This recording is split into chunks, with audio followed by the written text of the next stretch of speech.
As a proud Dabawenyo, I have witnessed firsthand the remarkable work of the Vice President when she was still the mayor of Davao City, and when she became Vice President, and I sincerely believe Vice President Duterte's initiatives have been instrumental in helping this government uplift lives and promote the welfare of all Filipinos.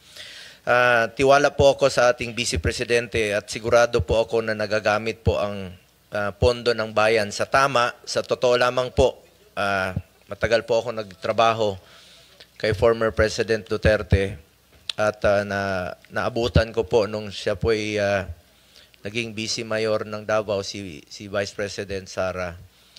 Kung stricto po si dating Mayor, dating Pangulong Duterte sa panggobyerno, mas stricto po si VP Sara. At alam ko pong magagamit talaga ang pondo para sa pantulong sa ating mga kababayan kesa naman po napupunta lang sa flood control, nagatasan po ng ilang mapagsamantala.